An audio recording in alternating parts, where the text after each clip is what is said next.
Bonjour. Dans cette vidéo, je vais vous montrer les premières choses que je recommande de faire après avoir configuré votre Itel S24. Donc, la première chose, la plus importante, c'est de se connecter au Wi-Fi si vous ne l'avez pas fait lors de la configuration. Allons donc dans les paramètres et accédons au Wi-Fi. Vous pouvez maintenant simplement trouver le réseau Wi-Fi auquel vous souhaitez vous connecter. Assurez-vous qu'il est activé au fait.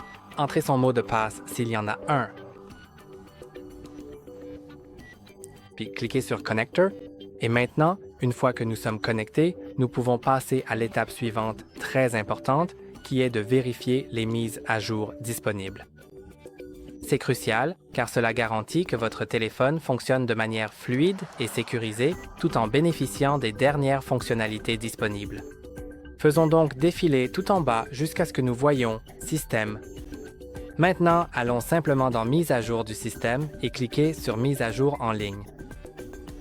Ensuite, il commencera à rechercher des mises à jour. Et comme vous pouvez le voir, mon système est à jour. Mais si le vôtre ne l'est pas, vous devriez pouvoir le mettre à jour avec le bouton ici. Passons maintenant à l'étape suivante qui consiste à se connecter à un compte Google. Bien sûr, cela reste optionnel, mais sans cela, vous ne pourrez pas accéder au Google Play Store, d'où vous téléchargez des applications ainsi qu'à d'autres fonctionnalités Google. Alors, allons dans « Utilisateur et compte », puis, si sous compte du propriétaire, vous n'avez aucun compte Google, je vous recommande de cliquer sur « Ajouter un compte Google » et maintenant, nous allons nous connecter.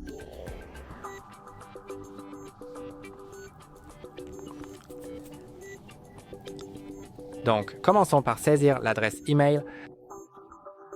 Si vous n'avez pas de compte, bien sûr, vous pouvez cliquer ici sur « Créer un compte ».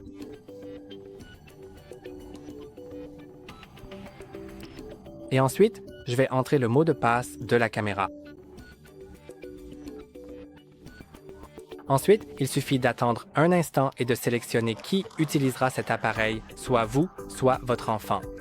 Je vais l'utiliser, donc je laisse cette option sélectionnée et je clique sur « Suivant ». Si vous sélectionnez votre enfant, les étapes suivantes peuvent varier, mais elles devraient être intuitives. Il suffit de suivre les instructions à l'écran. Vous pouvez maintenant lire les conditions d'utilisation de Google ainsi que les conditions d'utilisation de Google Play et la politique de confidentialité et vous devez les accepter pour ajouter le compte. Si vous n'êtes pas d'accord, revenez simplement en arrière. Mais si vous souhaitez un compte Google, alors vous devez accepter.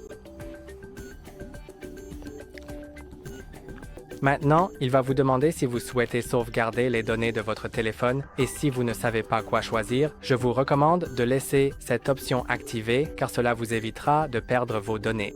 Cliquez maintenant sur « Accepter » et vous verrez que le compte est ajouté. Puisqu'il est ajouté, allons sur le Play Store parce que c'est ici que nous allons télécharger les mises à jour de nos applications. Car mettre à jour les applications est important pour exactement la même raison que de mettre à jour votre logiciel. Mais aussi, certaines applications ne fonctionneront tout simplement pas sans mise à jour.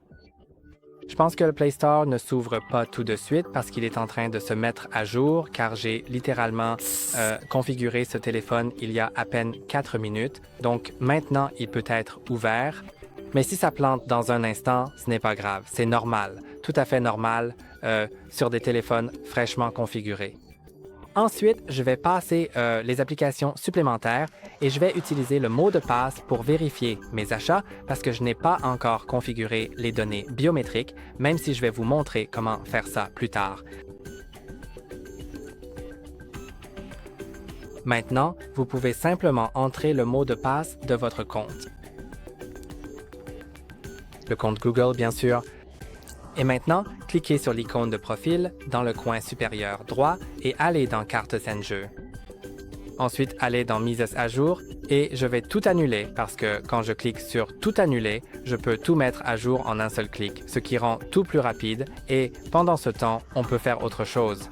Donc, je vais aller dans les paramètres et configurer le verrouillage de l'écran ainsi que les données biométriques. Et pour faire ça, il faut aller dans la confidentialité, je crois, mais je n'en suis pas sûr.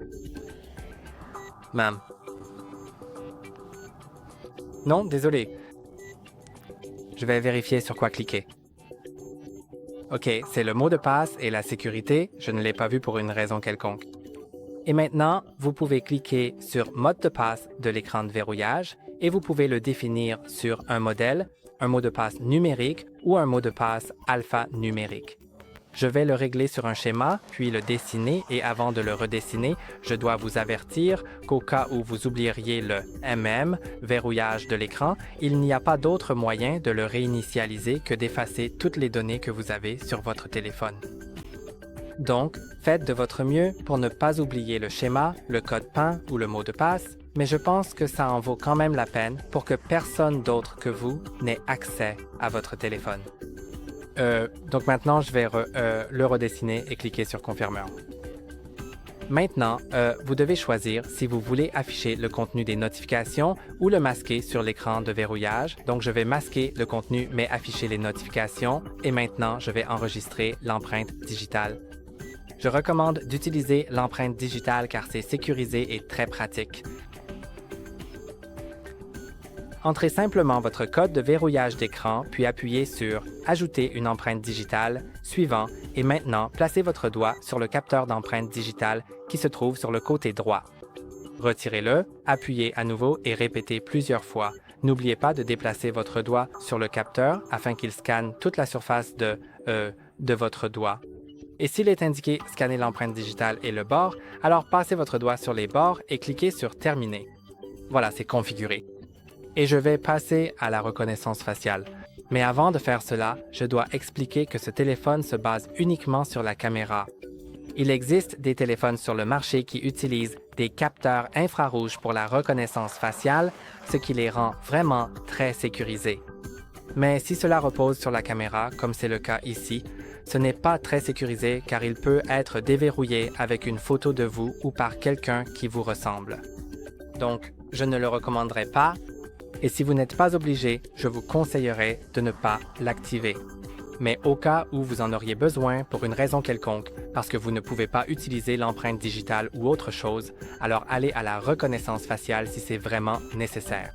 Je vais donc simplement vous montrer comment faire au cas où vous le voudriez.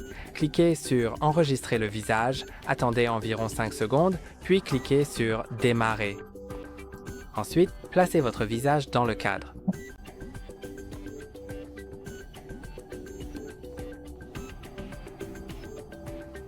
C'est maintenant configuré. Vous pouvez choisir si vous souhaitez déverrouiller directement ou rester sur l'écran de verrouillage. Donc, après la reconnaissance faciale, si vous choisissez le déverrouillage direct, vous n'aurez pas besoin de faire glisser vers le haut sur l'écran de verrouillage. Il ira simplement automatiquement à l'écran d'accueil et c'est ce que je vais faire. Et maintenant, je vais vous montrer comment déverrouiller votre téléphone avec ces 3 méthodes. Donc, la première méthode, la plus classique, consiste à appuyer sur le bouton d'alimentation, faire glisser vers le haut et entrer votre mot de passe. Avec l'empreinte digitale, l'écran n'a pas besoin d'être allumé. Vous pouvez simplement toucher le capteur d'empreinte digitale. Pas besoin d'appuyer dessus. Et avec la reconnaissance faciale, il suffit d'appuyer sur le bouton d'alimentation, de regarder votre téléphone et il se déverrouillera. Et maintenant, passons à l'étape suivante, qui consiste à changer notre fond d'écran. Donc, si vous souhaitez avoir un fond d'écran différent, comme une photo de quelqu'un de votre famille, de certains de vos amis, de vous-même, de votre animal de compagnie ou d'un paysage, vous pouvez bien sûr le définir et vous pouvez le prendre maintenant ou le télécharger depuis Internet ou encore le transférer depuis votre ancien téléphone. Je vais aller dans la galerie et simplement prendre une photo maintenant.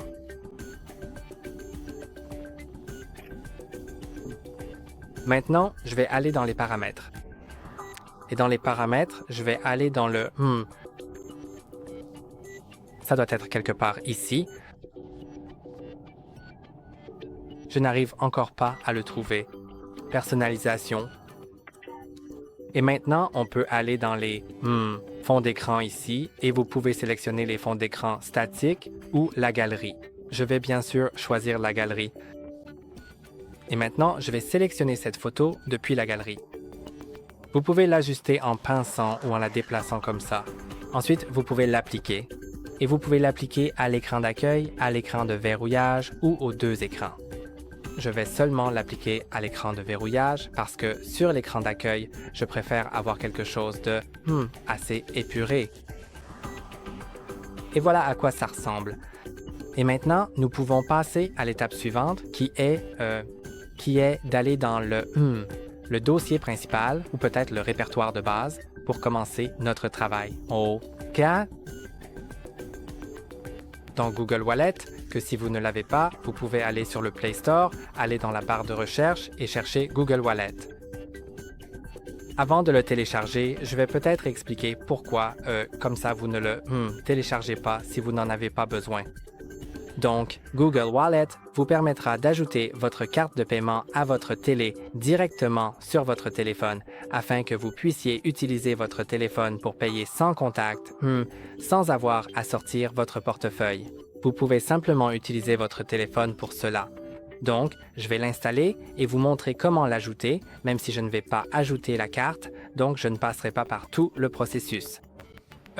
Mais au fait, il se peut que vous deviez vérifier avec votre banque par SMS, par appel téléphonique ou via l'application de la banque si vous l'avez déjà installée. Et cela vous permettra d'ajouter l'application. Donc, il suffit d'attendre qu'elle apparaisse. Et je recommande aussi d'aller dans les paramètres, puis dans le Battery Lab. Ici, allez dans Charge et trouver AI Smart Charge. Et je recommande de l'activer parce qu'il apprend votre routine de charge. Donc, si vous branchez votre téléphone pour dormir, il se chargera jusqu'à 80% et s'arrêtera, puis il reprendra la charge environ 1 heure avant l'heure à laquelle vous êtes censé vous réveiller. Donc, il se charge jusqu'à 100% MMM, puis il maintient cette charge pour éviter que votre téléphone ne reste en surcharge trop longtemps. Et c'est très important pour préserver la durée de vie de votre batterie et honnêtement, cela ne réduit pas la puissance de votre batterie, il n'y a que des avantages et aucun inconvénient, donc c'est vraiment super. D'accord, Google Wallet est actuellement en train de s'installer sur votre appareil, un processus qui est en cours et qui progresse bien, ce qui signifie que nous sommes très proches de la finalisation complète de cette installation importante. Et en fait, pendant que cette installation essentielle se déroule en arrière-plan, je vais effectuer une action précise sur l'écran. Je vais faire glisser mon doigt avec une intention claire depuis le coin supérieur gauche de mon écran tactile afin de pouvoir ensuite cliquer sur l'option ou le bouton qui est clairement intitulé « Terminer la configuration ». Cette étape est cruciale pour achever l'intégration et rendre Google Wallet pleinement opérationnel. Cette étape va être assez importante, comme ça on n'aura plus cette notification plus tard. Il suffit de cliquer sur « Commencer ». Maintenant, vous pouvez vous connecter au réseau mobile en insérant une carte SIM si elle n'est pas encore insérée. Ou vous pouvez passer cette étape et le faire plus tard, mais c'est mieux de le faire dès le début de l'utilisation de votre téléphone pour avoir accès à vos appels et à vos messages dès le départ. Et maintenant, je vais passer cette étape et simplement attendre que ça charge. Maintenant, vous pouvez copier vos applications et données depuis votre appareil précédent en cliquant sur « Suivant » et en suivant les instructions à l'écran. Et si vous cliquez sur « Ne pas copier maintenant », alors on ne vous le redemandera pas plus tard et en fait, cette méthode native ne sera plus disponible. Vous pouvez bien sûr toujours le faire avec par exemple certaines applications tierces, mais la méthode native de Google n'est disponible que si c'est elle qui vous le propose. Donc, je vais cliquer sur « Ne pas copier », mais si vous souhaitez copier, c'est vraiment mieux de le faire maintenant pour pouvoir le faire facilement avec l'application d'origine.